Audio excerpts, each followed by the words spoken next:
back to Inside Franklin Athletics. We are finally back from winter break. I'm your host, as always, Jake Trueblood, here with my co-host, Nick Wilson, of course. How you doing today, Nick? I'm doing great today, Jake. How are you? Not too bad. And today we have a senior wrestler, of course, on the wrestling team, my friend Jacob Johnson. How you doing, Jacob? I'm doing great. How you guys doing?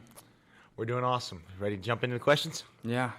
Awesome. So, obviously, last year, Jacob, you made it all the way to state, and you did your sophomore year as well, correct? Yep. So what is it you need to do to get back there this year? Is it like repeating the same stuff? Is it being consistent, or is it maybe something new? This year will be a lot easier than the last 2 years until I get to semi-state because sectionals. I mean, the only kid I'm about to worry about in sectionals is my Center Grove kid, and that shouldn't.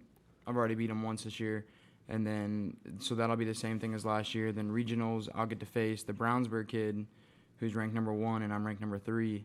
So that'll be a top match, which will be really good for me. And Have then you wrestled him before?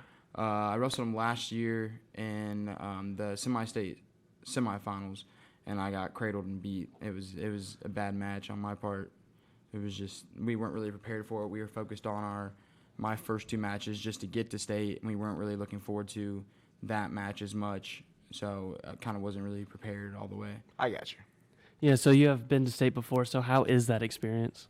My sophomore year, it was crazy. There was so many people. I mean, it was in Bankers Life or Gamebridge or whatever it's called now, and it was just a whole different atmosphere being inside of that. And then, like, it's weird. So, like, when we were upstairs sitting in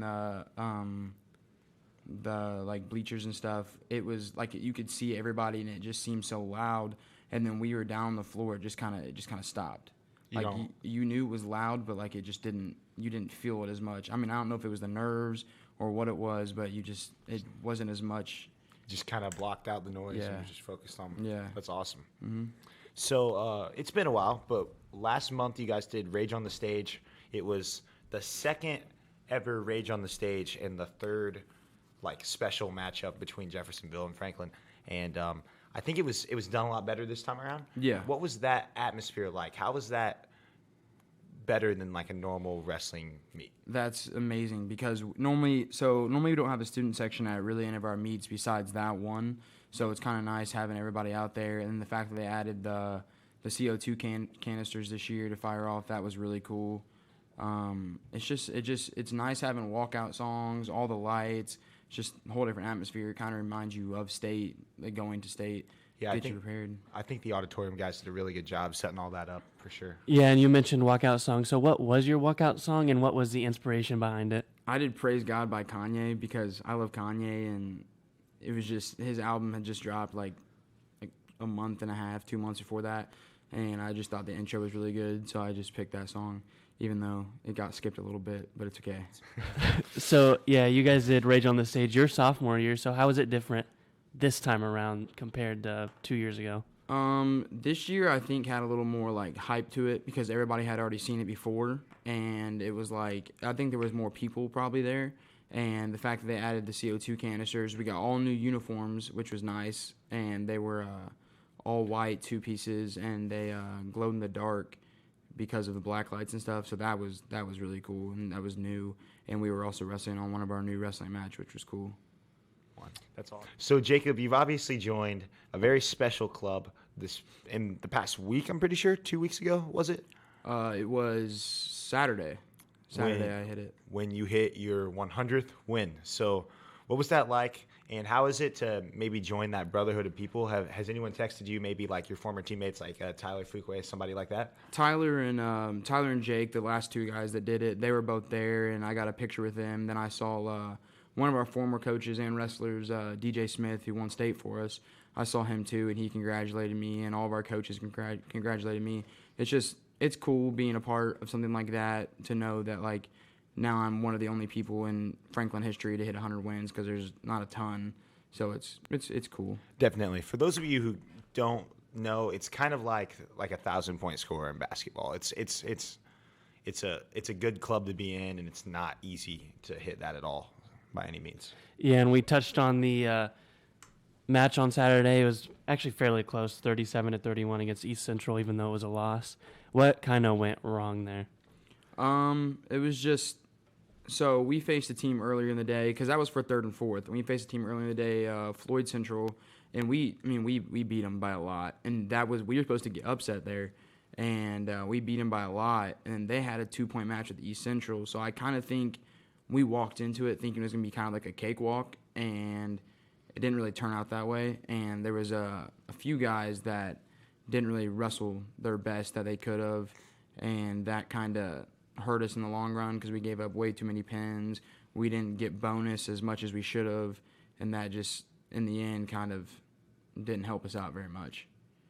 So when something like that goes wrong and somebody doesn't necessarily have the best wrestling match, is it kind of your role as the senior leader to kind of like hold them accountable? Is that what you do? Or are you just like, hey man, you got to pick yourself up. You that wasn't your best showing out there tonight.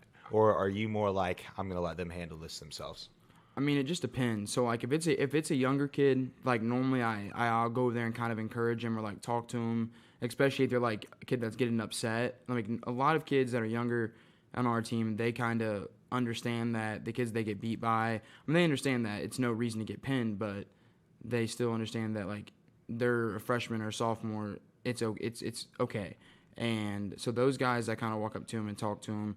But then when it comes to our seniors, I mean, I'm one of those guys that if I see one of our seniors getting pinned, I will go up to him and give him crap for it because it's just, as a senior and then getting pinned in a big match, like I understand like losing by points or something by a good kid, but just the fact of you getting yourself pinned, that's just, it's not something we like very much. So you hold yourselves to a high standard in that aspect. That makes sense. Okay. Okay, so you guys have conference on the 15th. Is this basically just like any other like basketball conference where it's just a tournament? Yeah, so it's the same conference as every other sport, and so basically you get seeded based on like who you've beat and who you faced throughout the year, and if you've gotten beat by somebody, and so it's all the teams, and they have a big seeding meeting. I think it's tomorrow night where they'll figure out the seeds, and it's just one big bracket, and it's all the kids, and they wrestle. They place top 8, I think, out of the conference. So that'll be pretty good for us. The hardest team there will be Perry Meridian, who I think we have a good chance of beating in the tournament because tournament-wise, I think we're a better team than we are dual meet-wise. So it'll be nice to see how we do against them. And that's actually Coach Tante's old team, isn't it? Yep. That's cool. He really built up a program there and looking to kind of do the same thing. I mean, he's already done that partially here. Obviously, you guys are a really competitive team in the wrestling class that we're in. So you got the Bob Hossman Super 6, and that is next Saturday, correct? Not this coming one, but the following? Yep, next Is Saturday. that the first annual one? That is the third one. But Okay. so my sophomore year, it was Coach Tante's first year, and we had the tournament because it just used to be called the Franklin Super 6. And that year they brought in Bob and his whole family. It was pretty cool. It was a cool moment. They brought in his whole family, and that was when they decided to change the tournament name to the Bob Hossman Classic or the Bob Hossman Super 6. And they gave him a whole bunch of recognition for it and everything he's accomplished as he was a coach here. And that was pretty cool of them to do that for him. I'm sure any adults who are watching this that went to Franklin know of Coach Hossman, who's been around for so long with the football team and obviously coached the wrestling team for so long. But for those of you who are younger, Coach Hossman was the wrestling coach for 40, 30? A long time. A very long time. Yeah, he left our sophomore year, right? After our sophomore year? Yes, after our our freshman freshman year. year. Yeah. After our freshman year, wow. Mm-hmm. Yeah, and who or like what kind of teams will be joining you guys in the Super 6? This year it's not as many because of COVID, because normally it's a pretty big tournament. We'll have teams from Kentucky will come up, Holt, Michigan, which is a really good team in Michigan. Oh, wow. They'll come down and face us. It's normally a pretty good tournament, but this year, because of COVID, I'm pretty sure it's us, Bloomington South, Perry Meridian, and then we're going to put in our so we don't really have a JV team. It's kind of a varsity too, because, I mean, our team is pretty good that it's hard to say JV whenever our varsity 2 team is beating other varsity teams in the state. So they'll be facing in that tournament too, and it'll be nice to see how our younger kids will do for the years to come. That makes sense. So is there anyone you're looking forward to facing on your way to state? Any not necessarily a certain wrestler, but like a team in general, do you think the team has a good chance at going all the way?